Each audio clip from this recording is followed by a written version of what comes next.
Welcome to The Explainer. Let's just dive right in, shall we? Today, we're mapping out the absolute wildest declassification journey of the Nevada desert's most heavily guarded secret, Area 51. Using the history and data we've compiled, we're going to break down exactly how this base went from being a total ghost, a literal black site, to the absolute center of global fascination. To really understand this whole phenomenon, here is our chronological roadmap for today. We're going to cover 1947, the catalyst, then decades of official denial, 1989, the leak, 2013, the acknowledgement, 2019, the cultural breaking point, and finally, 2021, the modern paradigm. All right, to set the scene, 83. That is the exact number of miles this highly classified Air Force installation sits northwest of Las Vegas, right beside a dry lake bed called Groom Lake. I mean, think about that. It's incredibly close to one of the brightest, busiest tourist hubs on the planet, yet it exists in complete and total shadows. We're talking one of the longest runways in the world, massive hangars, and underground tunnels that have just never been publicly explained. Now, what's really fascinating here is that despite being practically in Vegas's backyard, it's surrounded by this intense, totally impenetrable security network. The airspace above it, permanently restricted. Absolutely no commercial flights are allowed to pass over it, ever. You've got armed guards patrolling the borders 24/7, and we're talking high-tech stuff, motion sensors, cameras, and those infamous unmarked patrol vehicles covering literally every single inch of the perimeter. So, how do we get here? Let's kick things off with Section 1, 1947, the catalyst, the Roswell crash. This moment right here, it brilliantly illustrates the exact origin of public distrust. In the summer of '47, newspapers across America literally printed headlines saying the U.S. military announced they'd recovered a quote-unquote flying disc. Wow, right? But then, just 24 hours later, the military completely backtracks. They changed their story entirely, claiming, oh, actually, scratch that, it was just a weather balloon. Seeing the military do a total 180 overnight, that was the spark that ignited decades of suspicion. But, you can't unring a bell. The damage was well and truly done. People had already seen the wreckage. Witness accounts described this impossible metallic material that couldn't be bent or burned. And yeah, some even claimed to see bodies that were not human. Reportedly, whatever they hauled out of Roswell was taken straight to a classified facility in Nevada. And just like that, the legend of Area 51 was born. Which rolls us right into our next era. Section 2, decades of official denial. 1950s to 1980s, sightings. We see a massive divide here. For decades, locals around the Nevada desert kept reporting lights moving in ways that no known aircraft could. I mean, we're talking instantly changing direction at impossible speeds, craft disappearing and reappearing in seconds. And what did the Air Force say? They dismissed every single one. They blamed weather phenomena, stars, satellites, and get this, even swamp gas. In the middle of the desert.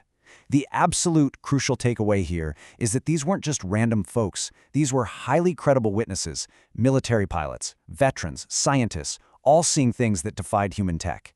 It really set a historic precedent of the government essentially telling people, hey, don't believe your own lying eyes.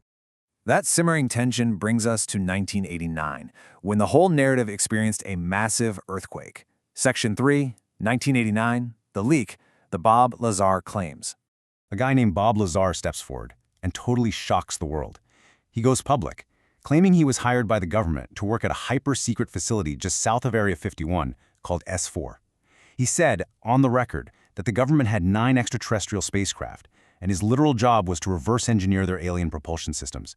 And the kicker? He claimed these craft were powered by a totally unknown, super heavy material called element 115, a material that, at the time, didn't even exist on our periodic table. Well, as you'd expect, scientists laughed him out of the room. They called him a total fraud. But pay close attention to the year 2003.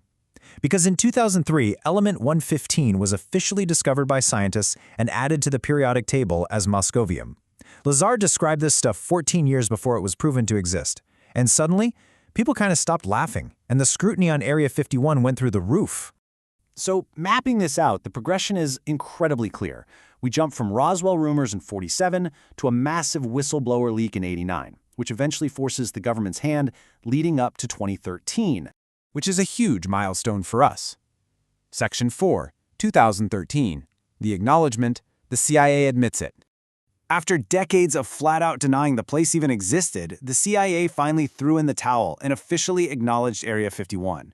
They dropped declassified documents explaining, okay, the site is real, but it was just used to develop top-secret spy aircraft. Things like the famous U-2 spy plane in the 50s and testing the SR-71 Blackbird, literally the fastest aircraft ever built. The government's stance was that because these planes flew so high and so fast, civilians just mistook them for UFOs. Case closed, right? Well, not quite, because there is a glaring problem with that explanation. It really only accounts for some of the sightings. Yes, spy planes are ridiculously fast, but no human technology can pull a 90-degree right-angle turn at top speed without ripping itself apart. No jet engine goes from 0 to thousands of miles per hour in a literal second. And I'm pretty sure no spy plane can instantly dive underwater and vanish. So while the CIA's admission was a huge step, it still left the most bizarre, impossible sightings completely unexplained. All that unresolved tension, it had to go somewhere. Section 5, 2019, the cultural breaking point, Storm Area 51. 2 million. That's how many people RSVP'd to a Facebook event called Storm Area 51, They Can't Stop All of Us. Now, obviously, it was meant as a total joke about, Naruto running past the guards to dodge bullets. But the US military, they were absolutely not laughing. They had to issue serious public warnings and beef up security. In the end, only a couple thousand curious folks actually went out to the desert for a festival, and nobody stormed the gates. But this brilliantly illustrates something absolutely crucial. There is an immense, undeniable global hunger to finally know what the heck is hidden inside that base. Which leads us perfectly into the modern era, where this chronological history takes its biggest twist yet. Section 6, 2021, the modern paradigm, the official UAP report. But before we get to the 2021 report, we need to talk about a rebrand. UAP, Unidentified Aerial Phenomena.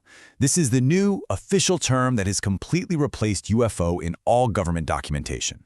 And that shift matters because it really signals a change in how seriously the military is taking these encounters now. It's no longer a fringe conspiracy term. Because in 2021, the government officially released their UAP report.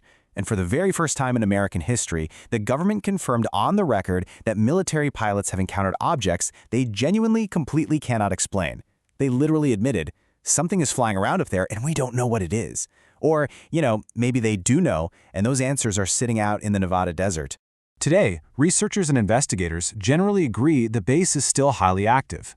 It's still suspected to be a hub for next-generation stealth aircraft and top-secret weapons testing that we won't hear about for decades.